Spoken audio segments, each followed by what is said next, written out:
Good morning, good afternoon, and good evening, viewers, wherever you are. Welcome to the first joint seminar by the South China Morning Post and the World Economic Forum. My name is Eugene Tang. I am the business editor of South China Morning Post, coming to you live here in Hong Kong. Today, we have with us 5 speakers coming to us from all over the world across diverse multiple time zones to talk about a very important topic, which is the digitalization of trade. The very fact that we're dispersed all over the world and we are not able to congregate together in the same one place is because of this coronavirus pandemic that is affecting all of us and forcing us to be locked down and working from home or working from offices in secluded places. Now, this trend has accelerated and changed the way we behave, the way we consume, and the way we conduct commerce across the world. On the more personal level, we are all familiar with the increasing tendency to shop, to pay for things online, which is a part of digital trade. But on the more macro side, there is that exchange of goods across borders, shipment of things from point A to point B, which is increasingly taking place on the digital side. This includes the provision of professional services, the clearance of customs, legal, auditing, accounting, and all kinds of additional services that make this possible. So to help us sort of bring our mind around this increasing trend, whether or not this is a new normal, we have with us 5 people. We will talk about this, several points. The objective of this discussion is hopefully to be able to come up with some actionable takeaways on the conditions needed to make this digital trade arrive at a more equitable, open, and efficient platform for global commerce. First of all, a bit of a definition. I mentioned about the individual level of digital trade, which is what all of us are comfortable with, which is familiar with, which is shopping online and paying for goods and services online. But on a more macro side, we have the shipment of goods across borders, which is digital trade. So to kick off this morning's discussion, we go to Ms. Ankiti Bose, who is the co-founder and chief executive officer of Zilingo, based in Singapore. A bit of also housekeeping. Ankiti has to leave us halfway into the discussion, so we will try and front load a lot of the conversations around the first 30 minutes around Ankiti and the rest of the guests. Ankiti, welcome to the show. Your clientele covers Indonesia and India, 2 of the largest markets in Asia, excluding China. What has COVID-19 done to your business? Can you share with us? Good morning, everyone. When COVID-19 hit, it was very obvious that the first thing that was going to happen was that there was going to be a dip in consumption, which naturally happened, especially across various non-essential categories. And then eventually we saw that e-commerce started trending upwards, especially on the B2C side, even though offline retail kept on struggling for various obvious reasons. People couldn't go out and so on and so forth. Now, the merchants that were supposed to be benefiting from the e-commerce tailwinds, supposed to be benefiting from the fact that now people had no choice but to shop online, had a strange predicament because while majority of the e-commerce innovation and capital has been spent in digitizing the part of the trade and the supply chain that takes the product from the merchant to the end consumer, not a lot had, at least in Asia outside of China, been done to digitize the sourcing of products that the merchants can actually get to them before they actually place it and list it on various e-commerce platforms and it passes through. So what we saw was this mad rush in which merchants were forced to digitize themselves, and it's like Eugene everything you said, it's not just simply about listing and selling products, but really understanding how they can move from sourcing from old school buying houses, agents, and distributors, from doing physical sampling to doing contactless sampling, from doing, from actually visiting warehouses to doing all the processing virtually and keeping stock across their different channels in virtual warehouses, figuring out how to do invoicing, inventory management, tax compliance, and automation around it, and most importantly, the merchants who were able to digitize fast or were already in a position where they could digitize quickly and were exposed to various digital channels, both on sourcing, procurement, invoicing, as well as sell through. They were actually in an advantageous position compared to those businesses that were relatively, less digitized or still a little bit more old school. And what that did is it created this huge dichotomy. There was the bottom part of the businesses and SMEs involved in digital commerce who were not that adept and perhaps were not able to take advantage of the tailwinds that emerged from especially the e-commerce tailwinds that emerged out of COVID. But I would say the top 25-30% that was able to do that is actually in a position to be able to really drive growth for themselves over the next few quarters. So it's really interesting how sort of the predisposition to having your inventory and trade set up for digital commerce, having access to capital more in a more free flowing way, having access to data in terms of how product mixes were shifting, made a disproportionate impact in the lives of businesses in Asia as COVID hit. And now 6 months down the line, you can see a huge difference in the way the future of these businesses are panning out. Thank you. Thank you. Josh Kalmer, welcome to the webinar. You are coming to us from Washington, D.C. Josh is the head of public policy at Zoom. Welcome to the webinar. First of all, congratulations. You have you recently reported blockbuster earnings, and we are doing this webinar via your product. So tell us about the growth. What has COVID done to your business? Yeah, well, thanks, Eugene. And let me first say thanks to the South China Morning Post and World Economic Forum. It's really a pleasure to be here, and good morning to everyone. I assume it's morning for most of you. I think it's cliche in a way now to say that the last few months have been transformational for people. They have been really for just about everyone on the planet. But I think uniquely so for this company. We went from being a company that served almost exclusively large enterprises back in February and March to virtually overnight having just a wide range of consumer use cases, as people know, people doing yoga classes, remote education, telemedicine, faith communities meeting, and of course, a lot of business uses. We went from 10 million daily active participants to over 300 million just in a matter of weeks. And so the experience of the pandemic not only strained our system, and we were fortunately able to scale up in a way that allowed us to meet that demand. I think it reflected the importance of what I define to be digital trade, not just to this company, but to all of the people that we serve. I mean, digital trade is a term that gets used in a lot of different ways. I use it in just about the broadest possible way to refer not just to the act of using the internet to sell goods and services, but to even the movement of data that happens sort of around those transactions that may not itself be part of a transaction. And so Zoom's ability to use a globally distributed architecture around the world, we now have 19 data centers to make sure that meetings succeeded, that people were able to connect with one another, depended and depends on data being able to move, on people being able to access the internet, on data centers working seamlessly across borders, and so it's been a quite an eye-opening experience for us. It's really transformed the company, but we feel good about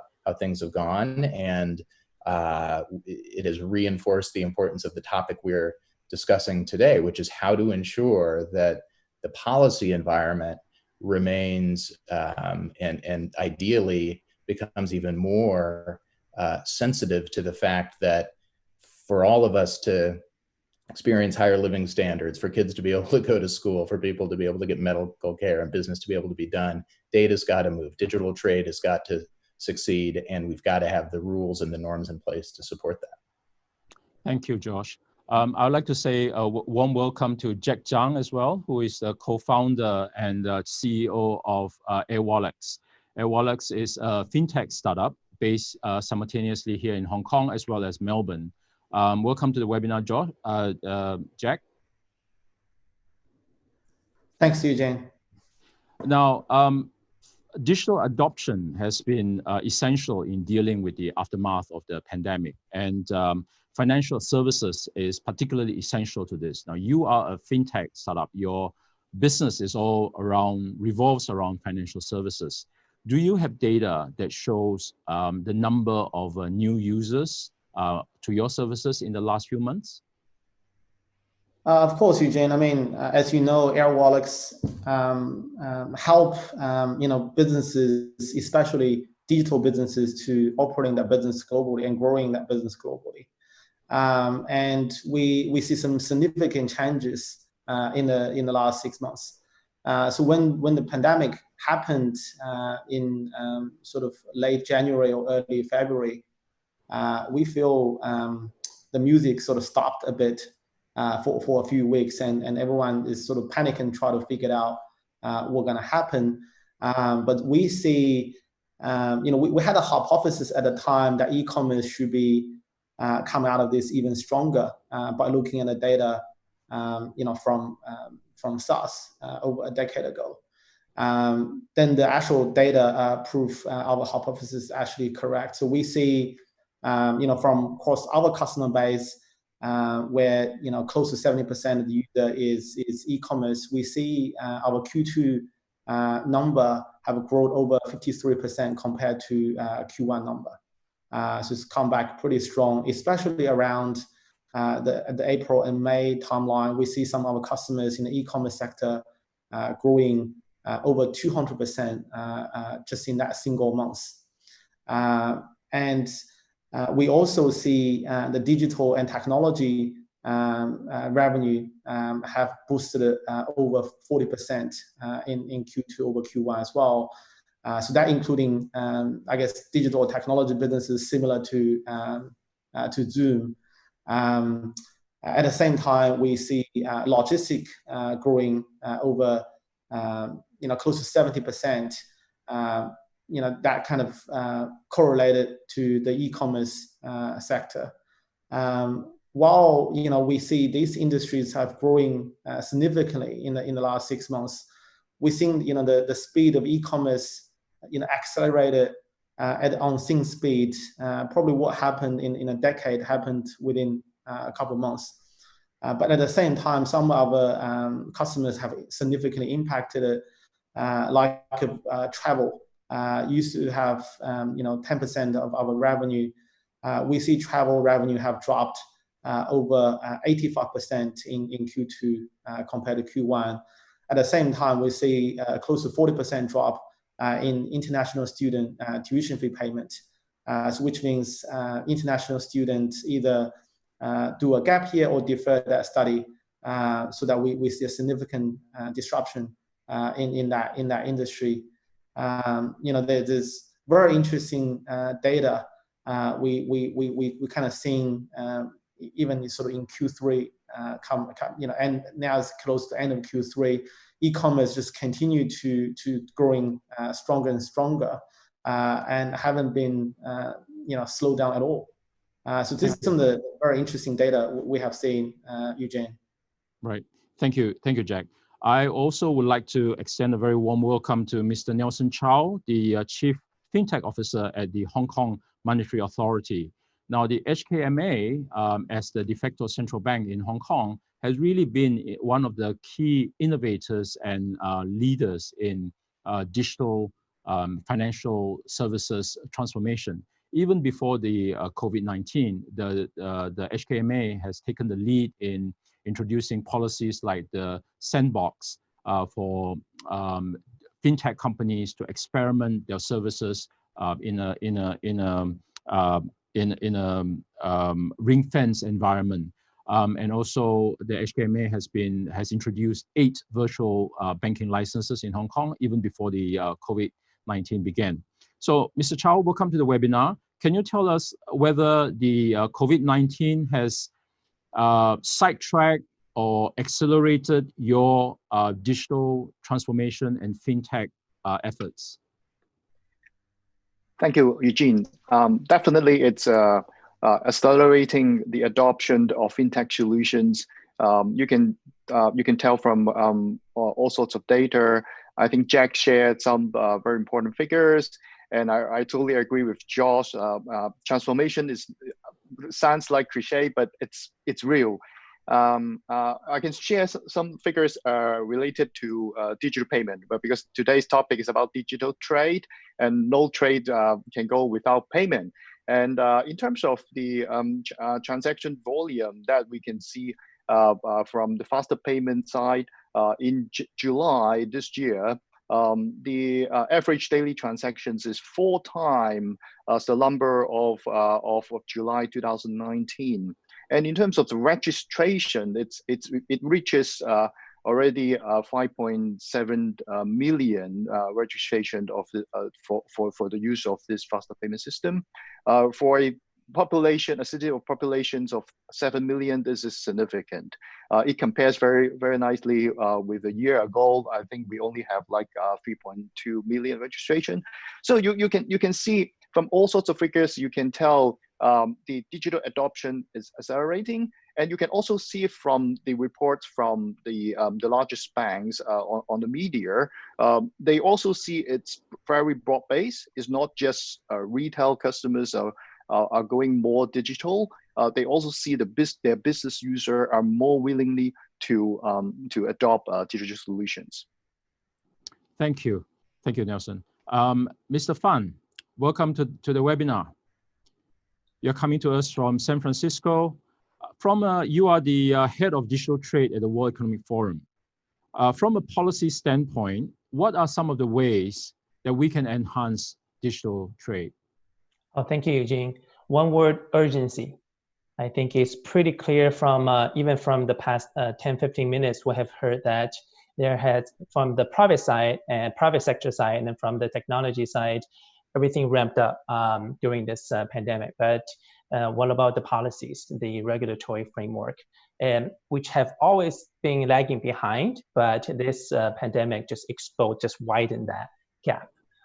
From, for example, bills of lading, which is a physical trade document that in many places, countries will still require a physical copy of that, to the data flows restrictions, to some of the, for example, the payment licensing issues that, for example, Jack would be well familiar with. So I think there's urgency for the public sector and private sector for in a public-private partnership to really ramp up. 3 really quick things we can do. One, to create forward-looking trade agreements and policies. Everything from the joint statement on e-commerce at the WTO to some of the more innovative digital economy agreements. For example, DIPA, which stands for Digital Economy Partnership Agreement among Chile, Singapore, and New Zealand. And recently, Singapore also signed a digital trade agreement with Australia just last month. So there are a lot of things we can do on that front, and to make all the rules interoperable. It will be difficult to create a golden rule that everyone would agree to, but the key is that even if we have different rules, how do we make them work together? And last thing is trust. The reason why we have all the intermediaries in trading system is because the lack of trust. Technology and internet have helped that, but also create some issues, data security, privacy, for example. And we need to find ways to increase the trust for digital trade really to flourish in the next decades to come. Thank you. Thank you. So we've heard from all 5 panelists. They're all coming from different experiences. 3 people are involved in sort of on a more individual level of digital trade. We've got a policy head from WEF, and we've got a monetary authority. Now there's a lot to unpack, and we'll try and unpack a lot of the points that are being discussed. The first question that I have, and this probably is open to everybody, is whether or not this is going to become the new normal. As the coronavirus pandemic ebbs and web and rises, some countries are beginning to emerge from the lockdown. Hong Kong, for example, is probably at the end of this 3rd wave, and work is beginning to return to normal. But for the people who have adopted a digital habit of consumption or even digital trade, have they gone past the tipping point? Has they gone past the point of no return? Will behavior return to pre-COVID-19 levels? Let's go to Ankiti and ask whether from your clientele in e-commerce, has e-commerce adoption gone past the tipping point? Definitely, Eugene. I think, I was talking earlier about forced digitization. Now, what has happened is that once you adopt a more efficient way of doing something, and you discover that definitely over the long run, if not immediately, it has a huge economic incentive for your business as well. It's very unlikely for anybody across the value chain to go back to a more analog behavior. So, in the adoption of technology before COVID, we would think of challenges like how will they get used to new digital behavior? How would merchants use invoices? How would there be transparency, when products need to be shipped, etc. But like we just heard from all the other panelists, more transparency, more technology, more digitization is making things faster, making things more efficient. And as people have discovered that new efficiency, the new normal, there is almost no way that anybody will go back to how things were even a year ago, and perhaps the digitization that would have happened over the next 10 years as technology players drove more and more adoption is probably going to happen in the next 1 or 2 or 3 years, and in some ways things have changed forever, and even though several businesses may still feel more comfortable doing things offline or doing things analog, there will definitely be a new normal that has already emerged, which essentially creates comfort and trust around digital transactions. Now, in that, obviously, e-commerce companies, old school trading companies, trust platforms, several monetary authorities have a large role to play to ensure that this behavior and this adoption is permanent, positive, and very, very efficient in the long run. But I think on our platform, we have seen not just adoption being driven up, but also retention being driven up, which is that even as lockdowns are easing, and lockdowns have eased in several of our countries, people are sticking and perhaps even spending a much larger share of their wallet on digital platforms, on platforms like ours. All right. Thank you. Josh, what about you? What about Zoom? Your business model is built around people meeting in cyberspace. As you say, from 10 million to 300 million daily active users. But people miss being in physical contact. I have got problem hearing you guys, so I can't detect the body language. I can't, get the sense of the closeness of physical interaction. What do you think? Do you think life will return to post-COVID? Will people still want to have this physical interaction in meetings? Well, I think I miss it too. I really miss it too, Eugene. And I think Ankiti put it really well. It will be a new normal. It won't be the old normal. It won't be forever changed. I mean, I've had a kind of an interesting personal evolution in the last 4 or 5 months that in a way may help answer the question. I actually used to be a trade negotiator. I negotiated digital trade provisions in the earlier part of my career, and both in the public sector and in the private sector, just like I imagine everyone on the panel, who spend a lot of time on airplanes, a lot of time in other markets. And I have always believed, just as an article of faith, that to really make progress on, whether it's in business or whether it's in trade policy, you have to sit across from the person. You have to be with them physically, and you have to establish that one-to-one, face-to-face connection.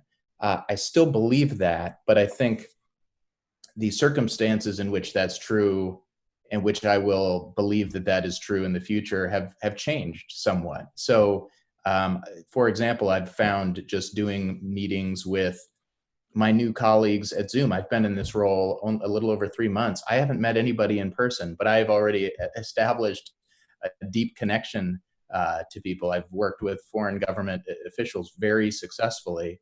At the same time, it's just not, in some ways, there is a piece of it that you just can't get to. And then there's just the lovely mundane things about daily life in an office. And so, even we at Zoom recognize that. And I think we're going to be there for people however they want to use us. But I think we recognize that the future is going to be a little bit more nuanced maybe than some of the representations out there have it be. There will be return to in-person interactions. Our kids will hopefully go back to school at some point for their sakes, as well as for ours. And I think at Zoom, we're preparing for that world. It will be substantially increased dependence on our technologies and internet platforms generally, and doing things digitally.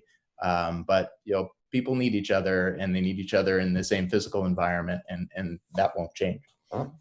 Right. Thank you, Josh. I'd like to ask Jack. Now, Jack, your Air Wallets is really all about financial services, and financial services that is digitalized is, I guess, in a lot of ways more efficient.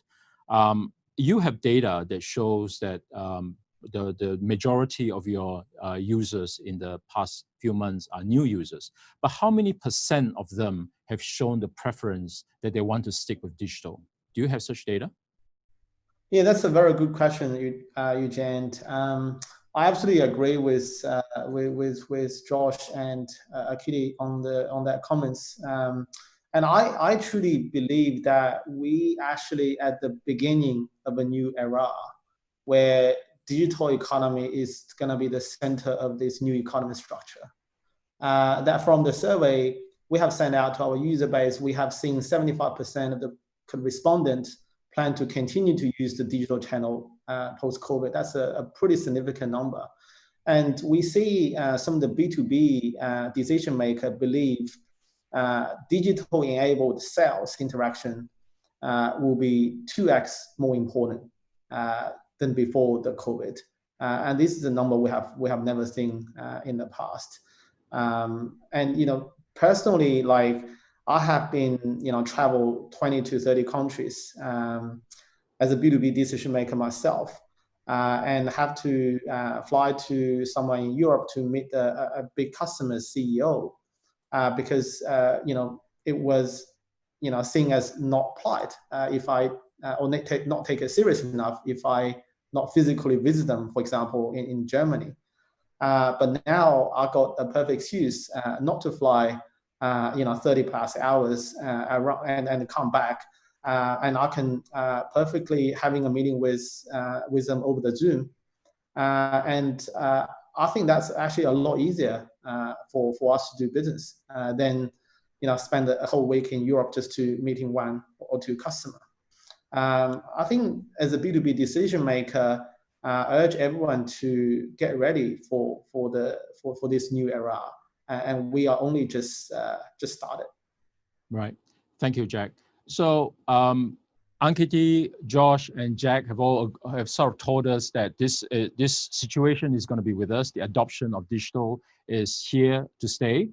Which brings up the next question. It creates this digital gap in the world, around the world. Obviously, different countries, different markets around the world have different levels of digital infrastructure. There's also the ecosystem and the preconditions that make digital trade or e-commerce or online shopping or e-payment or all these good stuff possible. For example, credit scores in the existence of credit scores in developing countries. So Ankiti, I know you have to drop off soon, so I want to grab you quickly before you drop off.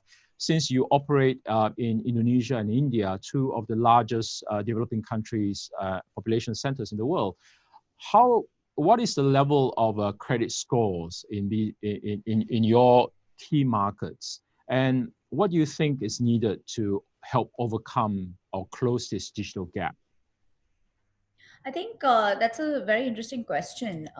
The challenge that, as we see a great degree of adoption in digital trade, one of the challenges is going to be that a lot of small and medium businesses that have suddenly digitized and suddenly a part of the digital economy, they don't have long enough, well-documented credit history in several of these countries, simply because the credit scoring and sort of the risk infrastructure has not existed for long enough. And a lot of these transactions, in a lot of these economies, especially in countries like Indonesia, etc., have, historically not been factored in towards creating something in the form of a credit score, which would ease the access of capital for small merchants. Now, in the situation that capital is not easily available especially for medium-sized businesses and small-sized businesses, then they would not be able to take advantage of all of the tailwinds of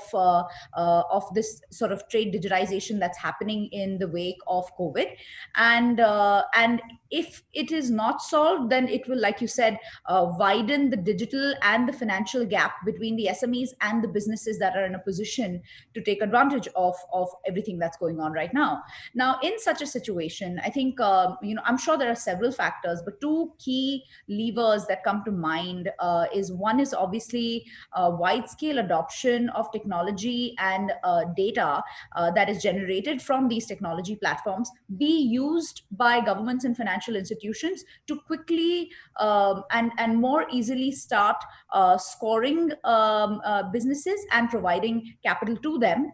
And I think, obviously the companies that are doing this in the technology space would not be able to do it with a lot of help and intervention from monetary authorities, regulators, as well as financial institutions. So I think everybody realizes the need for that. We have seen even in our business when we talk to our merchants and so on, that banks, financial institutions, fintech companies, everybody understands the urgency of solving the need for having the right way to gauge the capital requirements to keep this momentum going.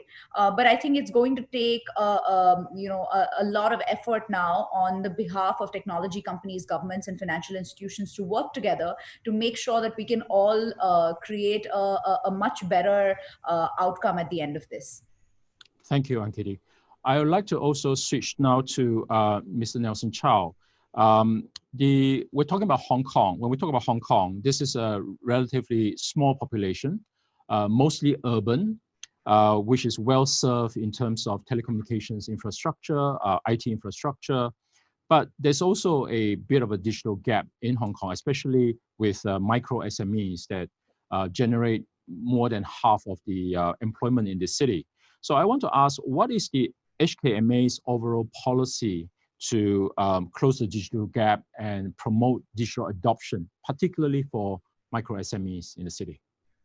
Yeah, you raise a good point, and SMEs are important drivers, not just in Hong Kong. I think it's also the same in globally.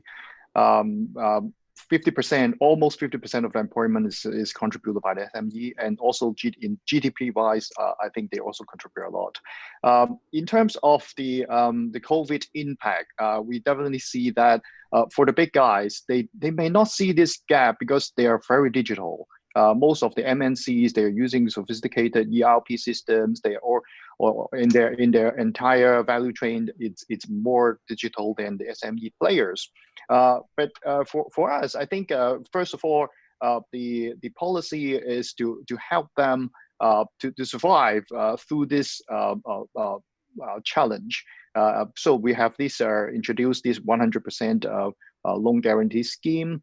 So a lot of these micro or SME enterprise can benefit from that. But that's not, we cannot stop from there, right?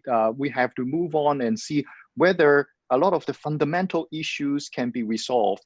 As it was mentioned earlier on, what are the problems and why they are seemingly underserved by the banks.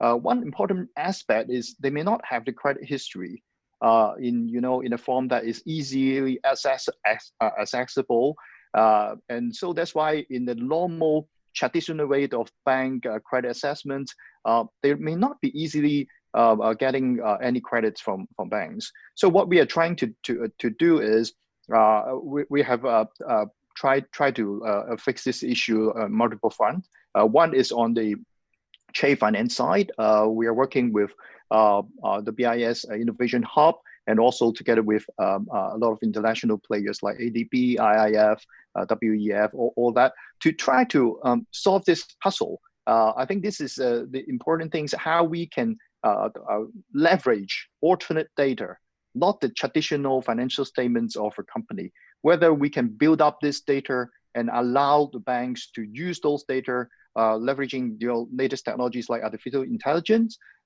So we are also working on another project together with a local research institute called ASTRI.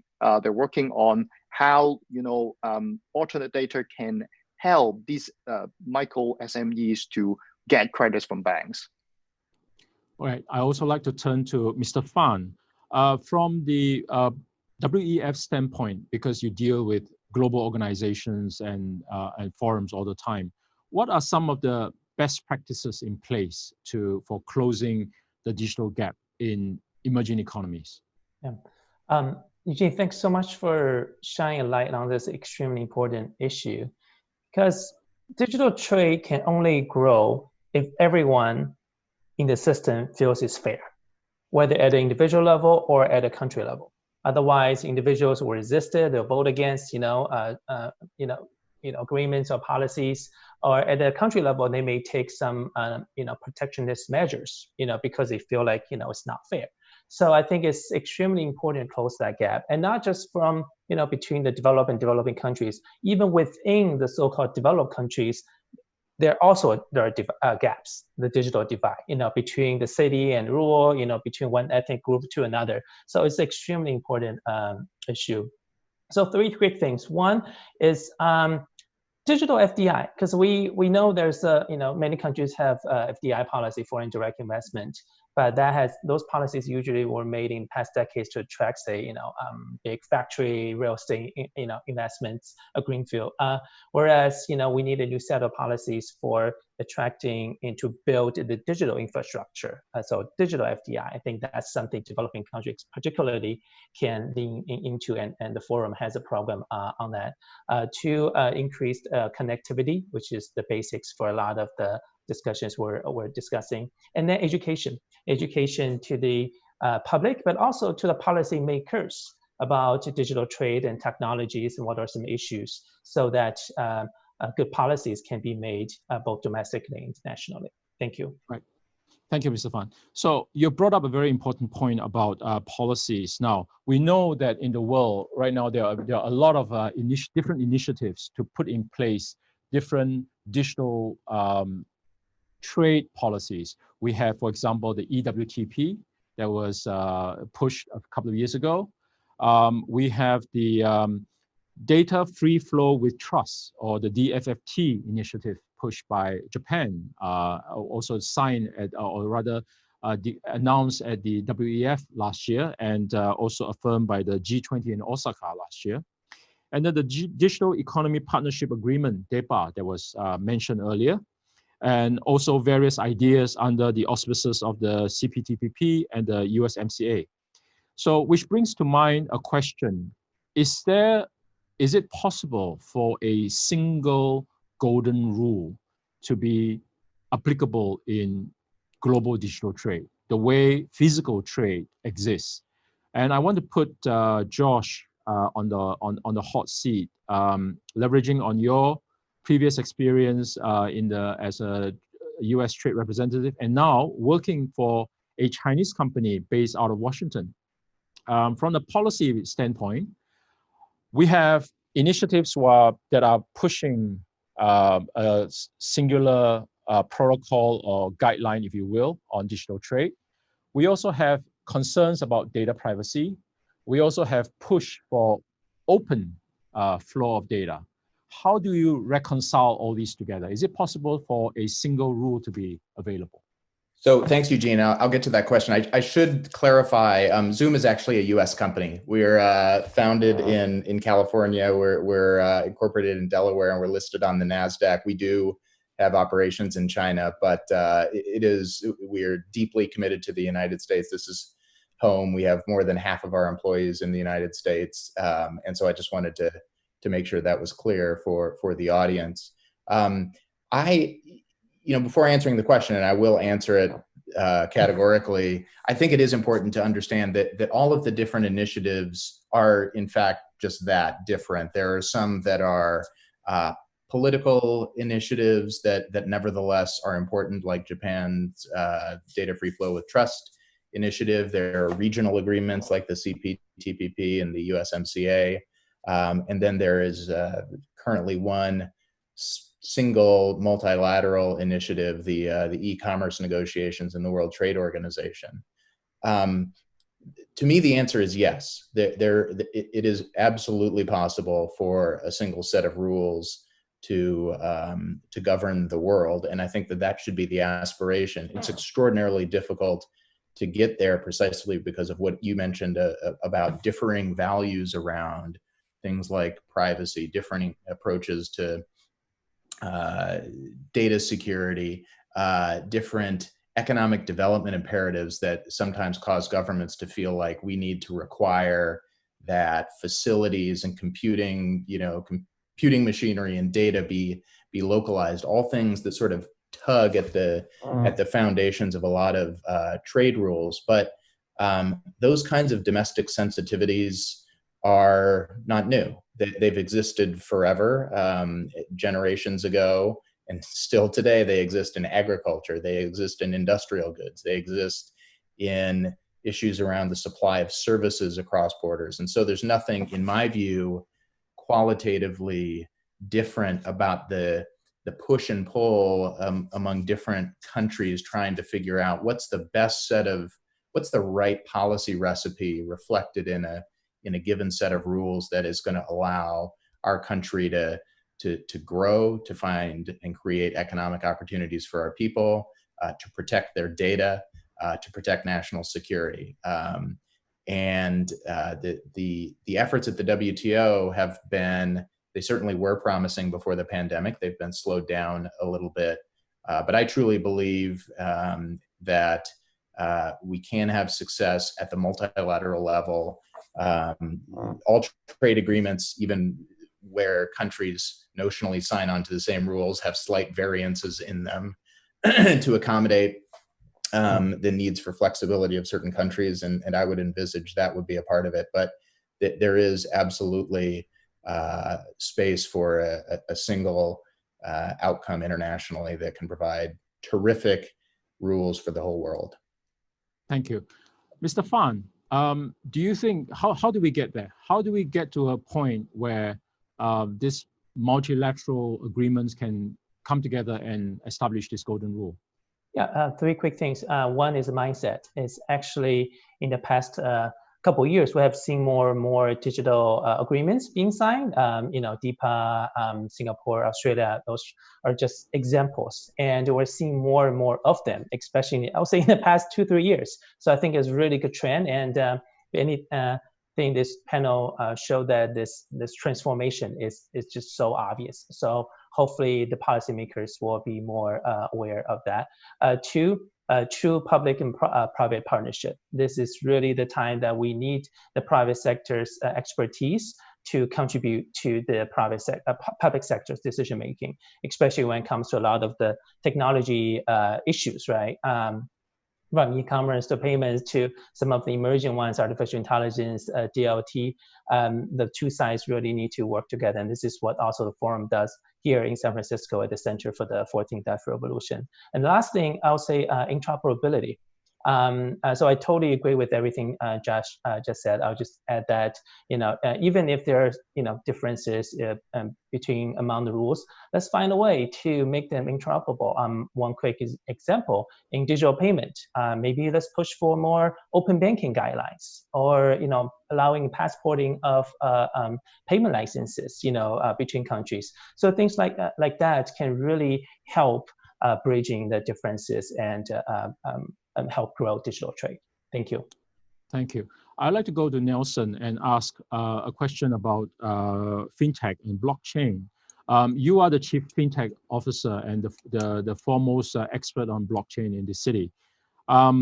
Is blockchain, well, actually blockchain has been talked about a lot as a usable possible solution to insofar as digital trade documentation is concerned. Now, is blockchain possible? Is it possible for you to use blockchain to close some of these gaps and some of these concerns over data privacy? Is the use of blockchain reality or hype?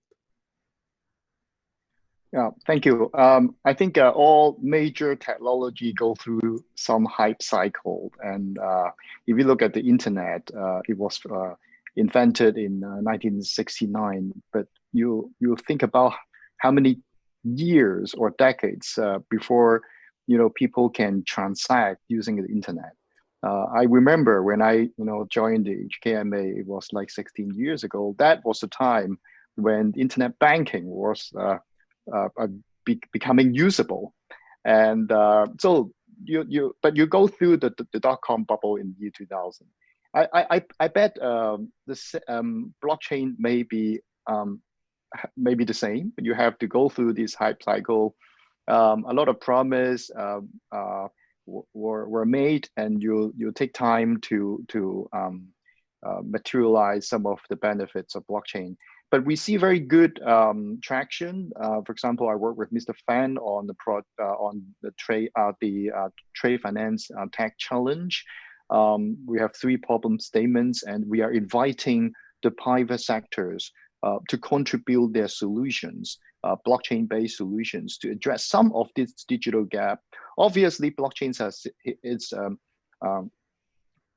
intrinsic, benefits about protecting the privacy. But interoperability between various platforms, we have a lot of trade platforms built on blockchain. I guess these are the issues. It's okay that you have bilateral agreements between 2 jurisdictions. You can start with that. But how this can be scaled globally, that's exactly what we are trying to achieve through this tech challenge. Can you elaborate a little bit on the interoperability of some of these platforms? For example, in Hong Kong, you already have the E-Trade Connect, which is something a little bit, which operates on a city level. You also have cross-border platforms and in the design, in the work. Can you elaborate a little bit on that? Sure. I think at first, when everyone build their blockchain solutions, they wanted to be, everyone to join their network. But in reality, we see very fragmented implementation of various different trade-related blockchain solutions. So as you pointed out, the 12 banks here in Hong Kong has formed a bank consortium to build a platform called E-Trade Connect. And that is to facilitate and trade finance between the importer and exporters. Now we are working with the People Bank of China. They also have a platform there in China. So we signed an MOU last year in November to start this proof of concept, how the 2 platforms can be connected to enhance the interoperability. Because one thing Mr. Fan talked about passporting. Another issue about passporting is identity. how do you know the trade counterparty of the companies, the importer exporters of your jurisdiction interact with is a legitimate company, whether this trade is real and whether this trade might have, AML issues. So all these are still, we are at the early stage of information exchange between jurisdictions, and this particular project about connecting our E3Connect to the PBOC trade finance platform is actually aiming to achieve that. And of course, that is only a bilateral linkage, as you can imagine. How we can, scale it up. That's why we work with the BIS Innovation Hub to see whether we can contribute the possible success of the connections to a more global stage. Would you call this a very long-term project? Oh, it has to be, because if you look at trade and trade finance, it's thousands of years of history. And I think so far, no one can claim that they already solve all the trade finance fundamental problems. Well, maybe history will look back at 2020 as the watershed moment for the beginning of a new digital trade. I mean, at one point, actually, a Chinese old saying said every journey have to start with a single step. So I think we are moving in that direction, leveraging technology and see how we can, move forward and contribute to the common good. Right. Unfortunately, it's a very painful step for a lot of people. But that's all the time that we have. So thank you very much. Today we have tried to explore a number of points.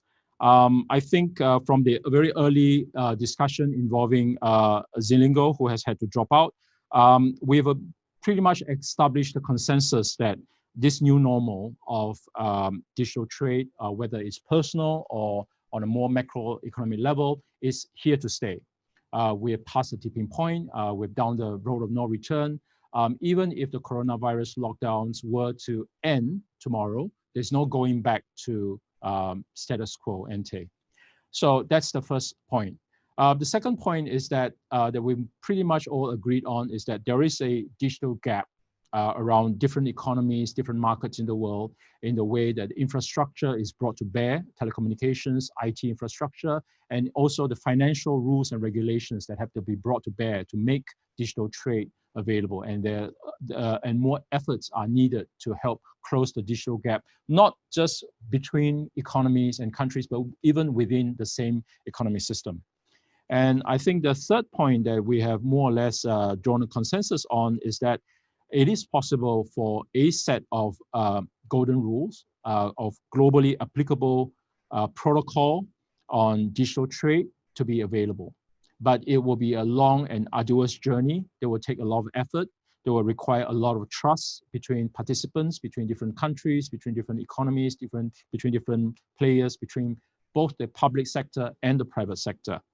And finally, there are a lot of digital trade protocols in place, and it is an ongoing effort to try and make them interoperable and try and close the gap.